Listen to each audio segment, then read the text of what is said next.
Hi, I'm Hal Roberts. This is Bridge City News. Here's some of the top stories we've been following.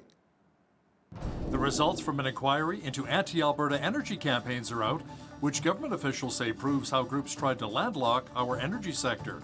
Alberta's agriculture minister says policy from the federal government could cost our farmers billions of dollars. And we hear from an owner of a central Alberta eatery who explains why he fought to keep his restaurant open during the COVID-19 pandemic. Your nation, your province, your southern Alberta. From the heart of Lethbridge, it's Bridge City News with Hal Roberts. Thanks so much for joining us.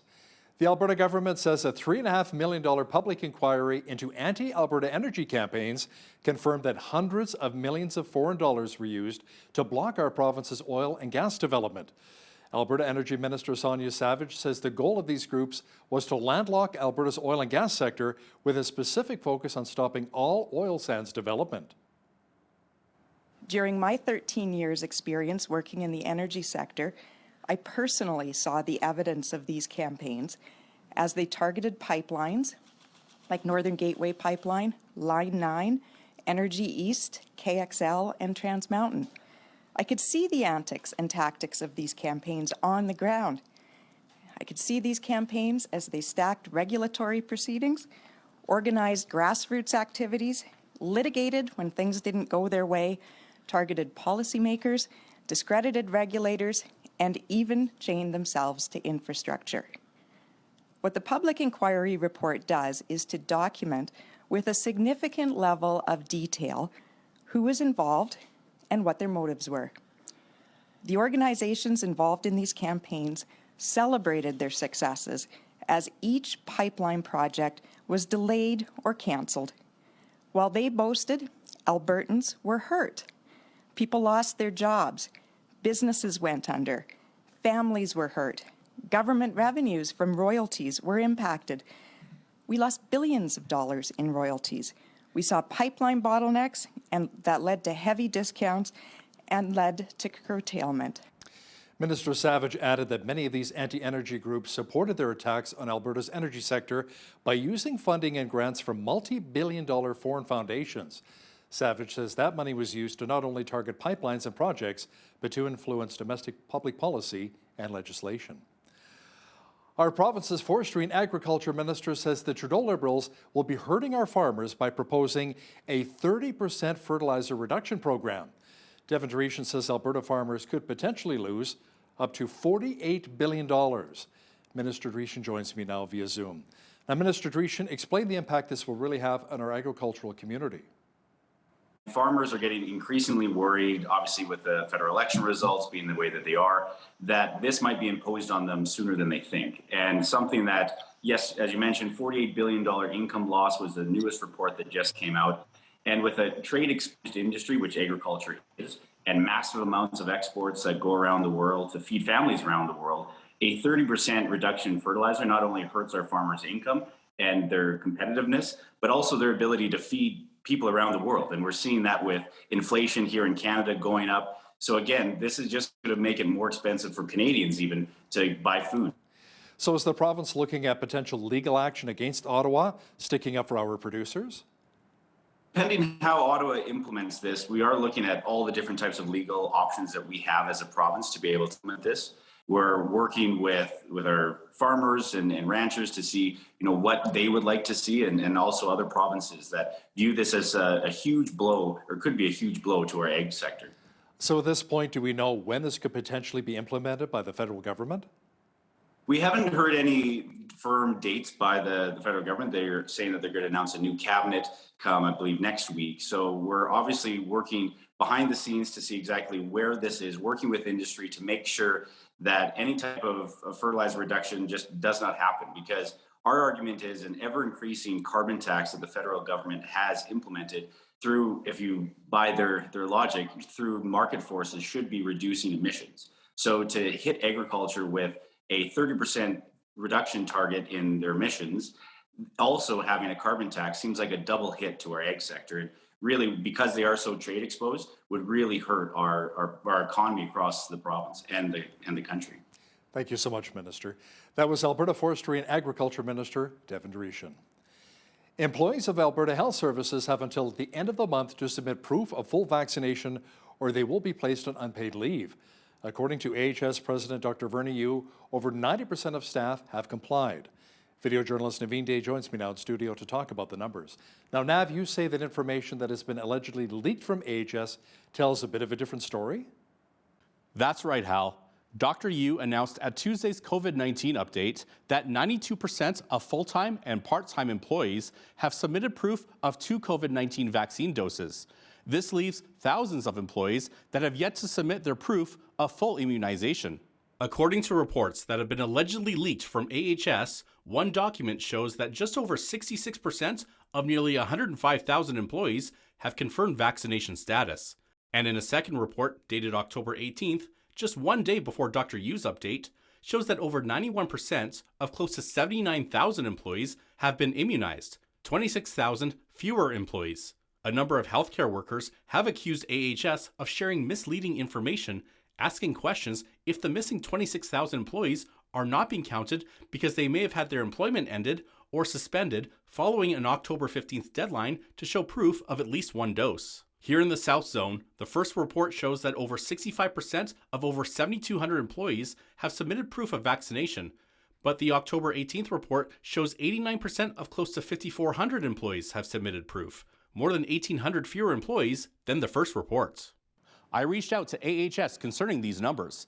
They did not confirm nor deny the validity or authenticity of the two reports. They added that casual staff members are excluded from their reporting. They were also unable to provide numbers of employees placed on unpaid leave at the time of this broadcast. AHS employees have until October 31st to submit proof of full immunization. However, they needed to have been fully immunized by October 16th in order to be considered fully protected by the vaccines at the deadline. Thanks so much, Nav. The Alberta government released new COVID-19 death toll numbers, which now stands at 3,014. The province reported 8 new deaths over the past 24 hours, along with 770 new cases attributed to COVID-19. AHS says there are 912 people in hospital with the virus, including 201 in intensive care. The province now has over 10,000 active cases. Our Chief Public Officer of Health, Dr. Dina Henshaw, addressed concerns today that the COVID-19 vaccine may negatively affect pregnant women. There is no evidence suggesting that these vaccines impact fertility in any way. Studies done on both male and female fertility outcomes after vaccine have shown no negative consequences. Vaccines are also recommended for anyone who is pregnant or nursing, as the risk of severe outcomes of COVID infection in pregnant women has increased with variants of concern. Alberta Health Services says more than 305,000 Albertans have now recovered from COVID-19, including more than 20,000 right here in the South Zone. Chris Scott has been in the news quite a bit over the past few months. He's the owner of the Whistle Stop Cafe in Central Alberta. Chris faced a lot of backlash and fines for keeping his restaurant open during the pandemic. Eventually, his restaurant was shut down by the province. Chris says Albertans should be concerned about government overreach and that our constitutional rights are being trampled upon. They've actually enacted laws that do more to protect the government and protect their interests than protect us citizens. And it's quite apparent now where they can go in and they can interrupt church services, they can close down restaurants, they can tell you who you can and can't have in your home, they can tell you what businesses you can go to. The amount of power that we've given up to those who are supposed to represent us is almost unbelievable. Make sure you catch the full interview with Chris Scott, the owner of the Whistle Stop Cafe, and BCN's Jeanette Rocher coming up after business news. A 35-year-old Lethbridge man faces multiple charges relating to identity theft. Last Wednesday, police were called to an apartment complex on 2nd Avenue South to help the landlord with ongoing concerns in the building. When an officer arrived, police noticed that a number of documents, including debit and credit cards, were stolen and did not belong to an individual in question. Wesley Charles Johnson faces various charges, including 9 counts of possession of stolen property. He was released and will appear in court on December the 15th. Indigenous artists are being called to submit an art installation which will be showcased at the Lethbridge Airport. This project will serve as a land acknowledgement and territory welcome at the airport. The artwork is meant to gather the community to stop and think about reconciliation and what it means for our city and our Blackfoot neighbors. The land acknowledgement and territory welcome will be installed in 2 locations. One is right near the baggage claim area in the main area of the airport. The other is on a west-facing window looking onto the tarmac. And the installations will be done as vinyl window coverings, both inside and on windows on 2 sides of exterior-facing windows. Now, there are 2 stages for artists to submit their work. The first submission is due November 17th. Stage 2 designs will be due on January the 3rd. A new Indigenous youth mentorship program is looking to carry on the legacy of a fallen teenager. As Micah Quinn explains now, the group is hoping to raise awareness for someone who touched many hearts. Reagan's Angels is a one-to-one mentorship program that seeks to provide help and support to Indigenous youth across southern Alberta. It was started in honor of Reagan Arbotis Wells, who passed away last year in an unfortunate car accident. This program was created to ensure that Reagan's legacy lives on. Reagan's mom, Shauna Weaselfat, says Reagan was protective of her family and had a caring soul. She really enjoyed life, especially when her siblings came along.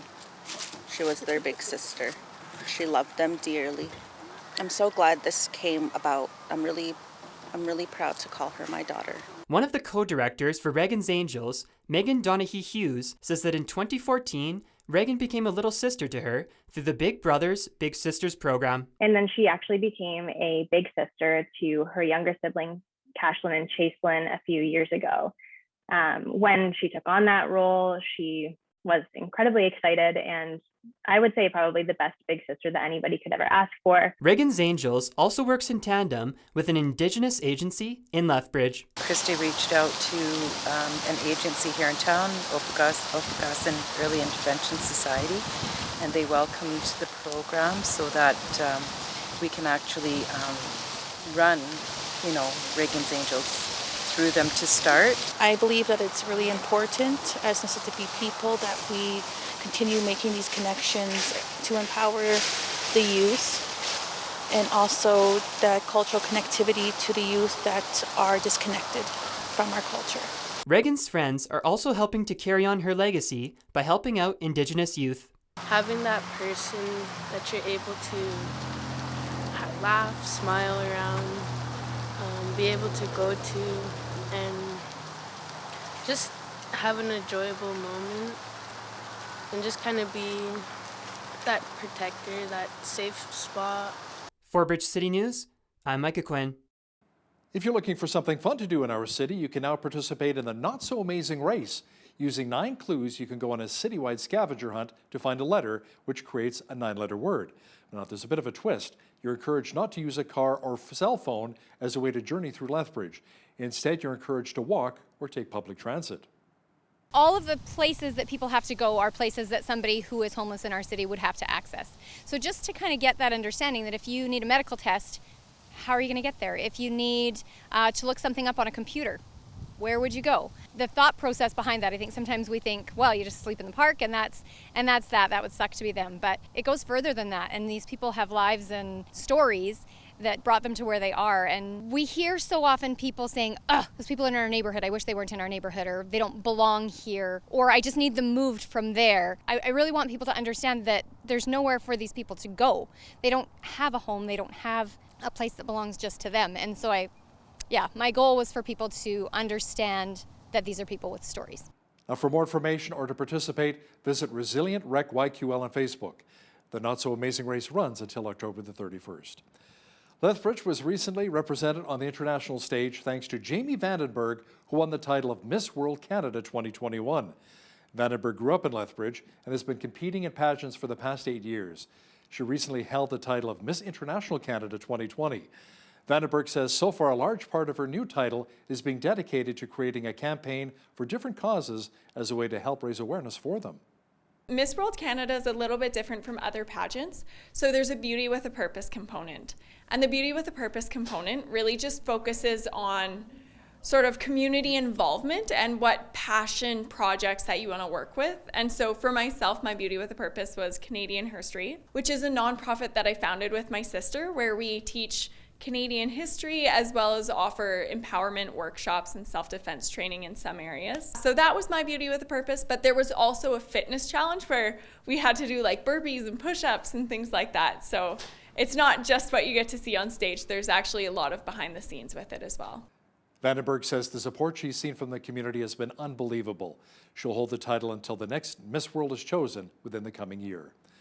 The Lethbridge Hurricanes have announced their annual teddy bear toss for the season. The matchup between the Canes and Brandon Wheat Kings will come up on December the 3rd.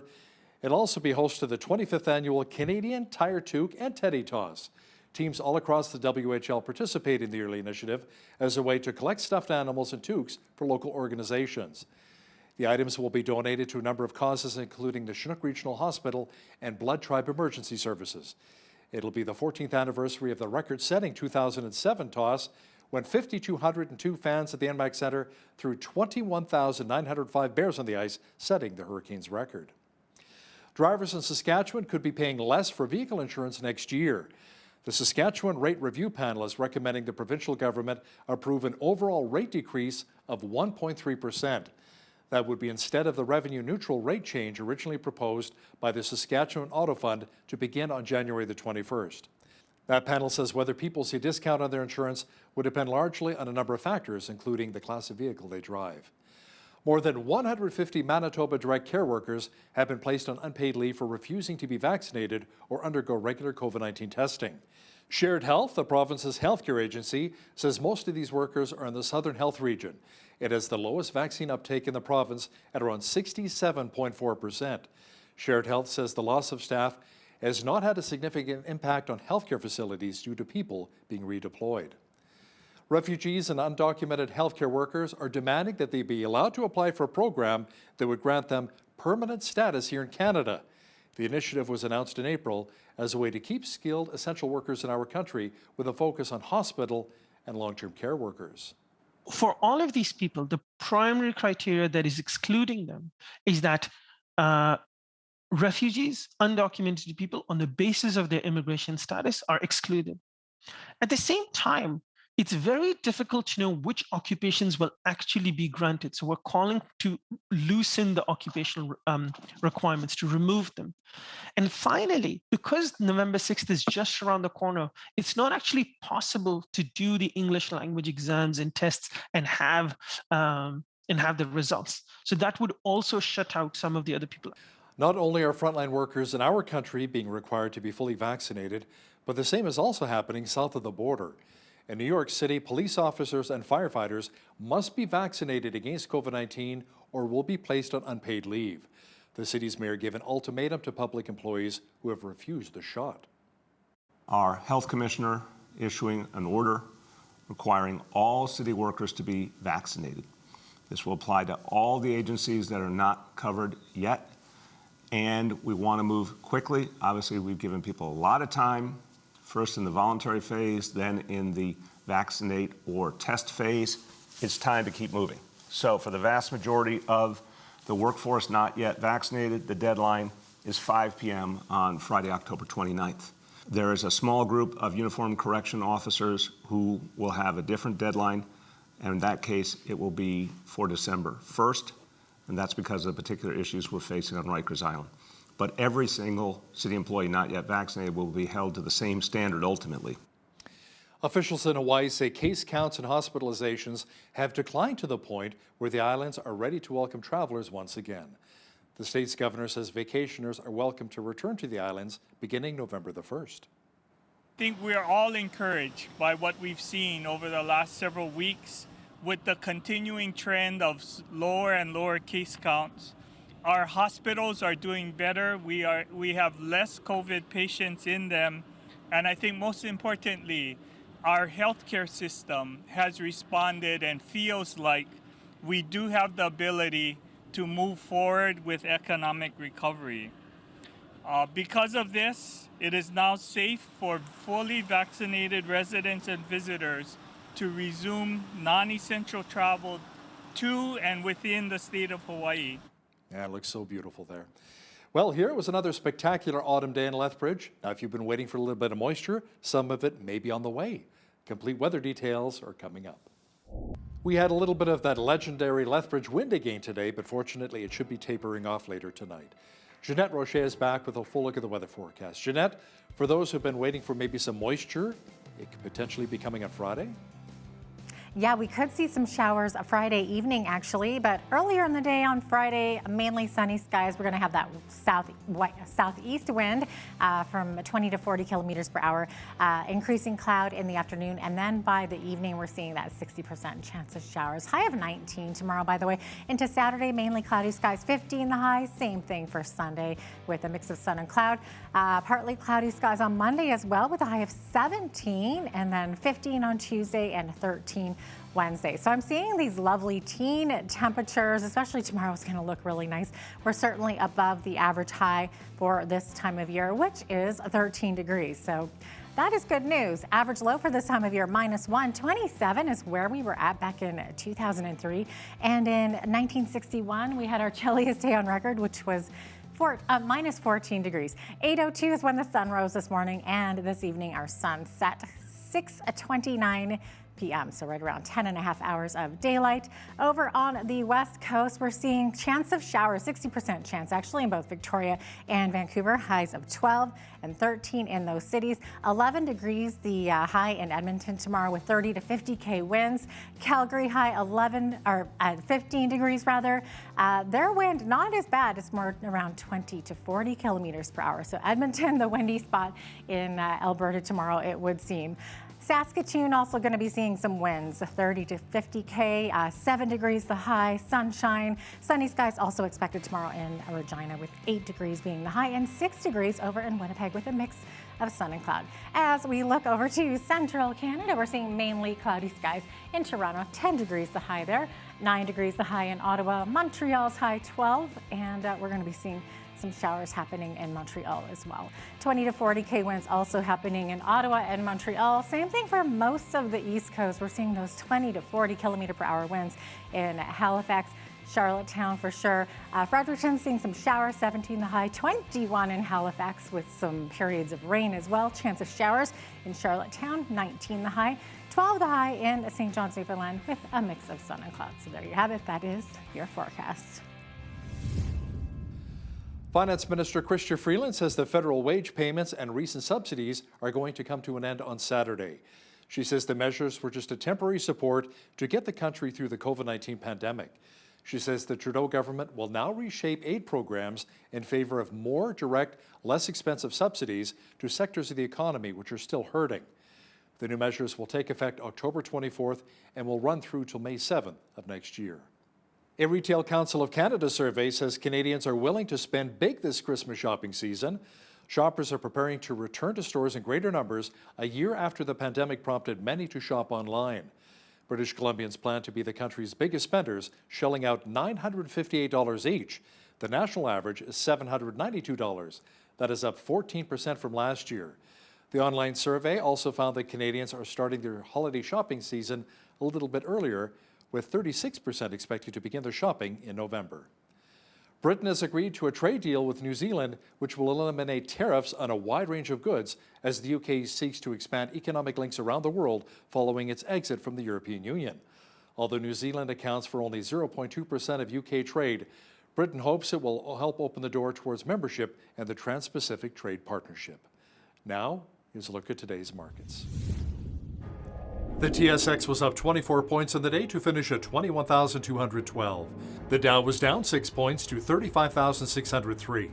The S&P 500 was up 13 points to 4550, and the Nasdaq was up 94 points on the day to 15,216. West Texas Intermediate Oil was down 92 cents to 82.50 US per barrel. Natural gas was down 5 cents to 5.12 US. Gold was up 2 cents to 17.8291 US an ounce, and silver was even at 24.16 US an ounce. Wheat is at $11.56 per bushel, barley's at $9.25, canola's at $21.27, and corn is at $9.73 per bushel. Live cattle were down 98 cents to $124.98. Feeder cattle were up 33 cents to $156.25, and lean hogs were down $2.83 to $73.20. The Canadian dollar was even over the past 24 hours at 80.85 US.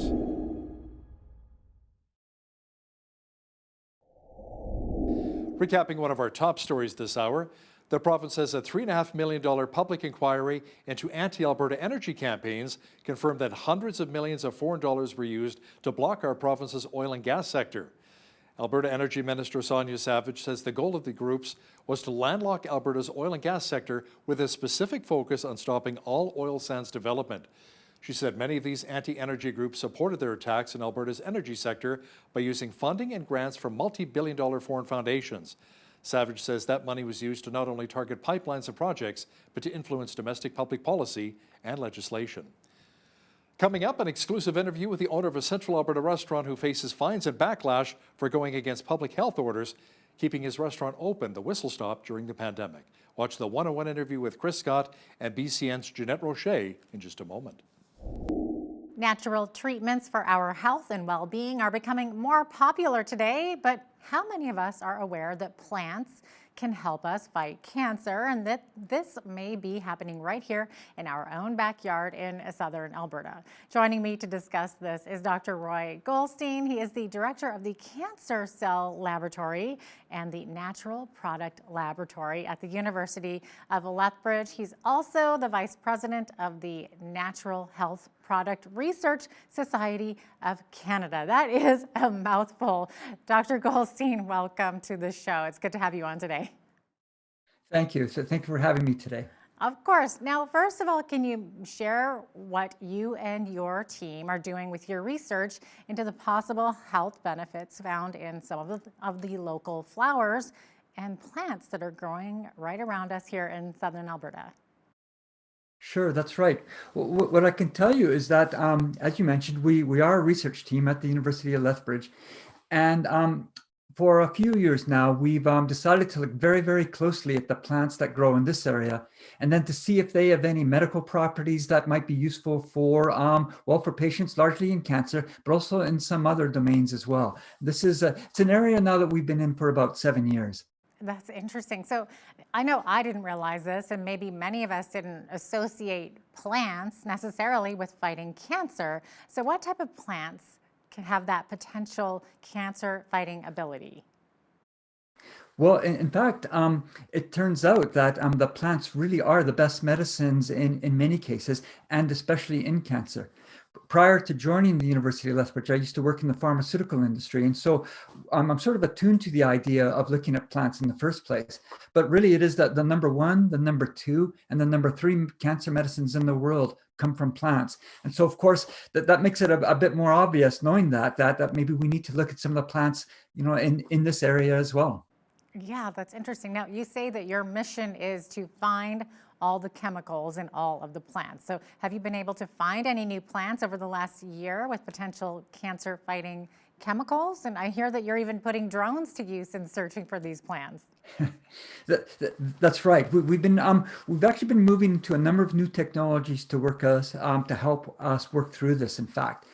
But in fact, it turns out often, at least in the area where I work, it's sort of in the scientific domain, when people think about plants, what they do is they tend to think of the tropical regions, such as the Amazon. And there's a lot of scientists who have gone to that area to look for plants. And then, as it turns out, there was an idea that came with a colleague of mine, Dr. Sophie Kernice, who's at Lethbridge College, and my laboratory about 7 years ago. With some of the experiences that we've had working elsewhere, we realized that the plants from this area, from southern Alberta, have not really been studied. But in fact, there's some really good scientific reasons why maybe they should be. And so we launched a number of pilot studies, and it turns out those pilot studies were very, very interesting right from the very beginning. And indeed, we have found some plants. We found some chemicals inside those plants that I think that are really on a start to an interesting path. Yeah, it's interesting that you have a collaboration with Lethbridge College, in which I've actually had the opportunity to speak with Dr. Kernice. So that was pretty fascinating as well. Now, Dr. Goldstein, you've spoken with local Indigenous people here about some of the use of their traditional uses of native plant species. So which plants have they used as potential healing methods? Yeah, that's right. That's a very important point because when I mentioned that, when I say that not a lot is known about the plants in this area, what I'm really saying is not a lot of scientific information is known about the plants from this area. But in fact, the First Nation peoples who live here from the Blackfoot Confederacy, there's actually two tribes with which we work, the Kainai and the Piikani. We actually contact them right at the very, very beginning of this project because as you just mentioned, they actually know quite a bit about the plants. And it's been very, very interesting for us at a number of different levels. What we've been doing is we've been consulting with them on some of the plants, and we work with one. We actually, they've asked us to be using the Blackfoot name on these. So sometimes we don't even know the Western scientific name. In one case, there's a plant that's called, if I pronounce it correctly, it's Samanitis. And this was brought forward to us from a student at the University of Lethbridge and an elder working with her. And we've been fortunate too, the University of Lethbridge, and I'll say Lethbridge College too, both of these centers really support this type of work and have been quite involved in trying to bring these two views, that of the First Nations and also that of scientific research together. What a great idea. That's absolutely fantastic. Now, here's a name of a plant that I really like. What can you tell us about the brown-eyed Susan? Yes, well, as it turns out, we can now tell you quite a bit. We've been working on this plant for a number of years, and it really was one of the first ones that captured our attention. So that's a very striking plant. It'll be blooming in this area. Well, we still have let's say maybe early July, a little bit of time to wait yet. Turns out that plant, so it's known to ranchers and such to be toxic. So we took a look at it pretty early on. And to our happy scientific surprise, we found it actually did very, very well in some of the starting cancer tests that we did. Some of the work that we've done on it, we've isolated the chemical that's responsible for that anti-cancer activity. We're very closely with scientists in University of British Columbia and in Switzerland on this project because it turns out to be this chemical stops cells, cancer cells especially, from dividing. And so we want to know a lot more about it. It turned out to be important too because it opened our eyes really to some new problems and to some plants in this area that might have similar properties as well. No, that's one of our star plants. That is absolutely fascinating. Is that being used already in modern medicine, or is it kind of just on the tip of your research basically right now? No, it's on the tip of our research. These processes are quite long. That's going to take a few years. We really have to do quite a bit of work yet, and we're bringing in more teams from other centers to help us to go faster with these studies. When I say I have to be careful. It's I talk about this as being potential cancer treatments. It doesn't mean that these aren't medicines. What it does mean, however, is that they're on the right path to getting there, and then they'll be looked at very, very carefully and to see just how good they are. Interesting. Now, I understand that the Wolfberry plant, also known as the snowberry, is showing signs of promise when cells from these plants are exposed to light. Can you explain how you get the right part of the plant and how it needs to be treated to reveal potential use in fighting cancer? Yes. That was a very interesting story for us as well, in fact, because it began there was a person who lived on a small farm just outside of Edmonton who actually contacted us. And she said that maybe we should look at this plant. And she contacted us really at the right time. We had the opportunity and the resources to start that. And what it turns out is that there's the plant as the wolfberry or the snowberry. It too has some very interesting chemicals in it. These chemicals probably are going to be more for a different disease. They're going to be linked with, they are linked now with a disease. It's a rare childhood disease that's called a Pelge-Huet syndrome. And the reason why that turned out to be very, very important for us in my laboratory and also at the university is that we were never expecting that. And so it's teaching us a bit of a lesson that we really need to keep our eyes open, and that we really need to look carefully at all the plants that are here, because we can't really be sure, we can't predict ahead of time what we're going to find. And so by looking at all of them, and earlier you mentioned our mission, that's why we want to look at all the plants and all the chemicals that are inside them. I think we're going to find some very, very interesting things that way. I think you are too. Now, do you have a ballpark guess as to how long it may take to see these plants actually used to treat cancer? Yeah, our ballpark number is usually around 10 years, in fact. But the pandemic is teaching us a lot of things. Of course, all of us were in the middle of this terrible pandemic. There's been some good news on the science side with that, is that with the pandemic, I think scientists are learning now how to work faster and to work more efficiently.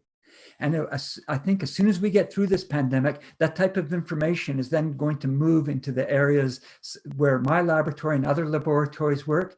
And we really, really hope that we can shorten that time by quite a bit. Yeah, I hope so too. And by the way, what kind of responses to your research are you getting from the global scientific community?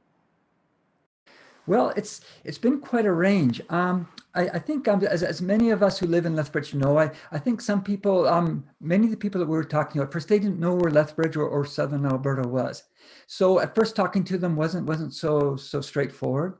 But what's been happening is really through the work of Dr. Kernice and now with the University of Lethbridge, we've been able to talk to more and more people, and they've realized that this idea of looking at plants that grow in Canada, that grow in areas that we've never really explored before, that have connections with perhaps some of the First Nation communities, they're realizing that we actually need to do a lot more work in that area.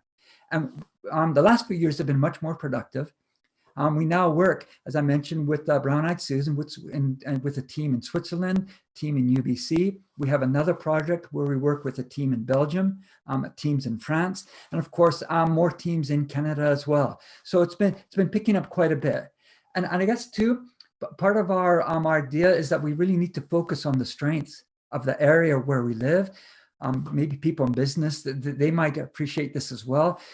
Global science has also become much more competitive science. So where we find ourselves sometimes competing with large universities like the University of Toronto or the universities in the San Francisco area.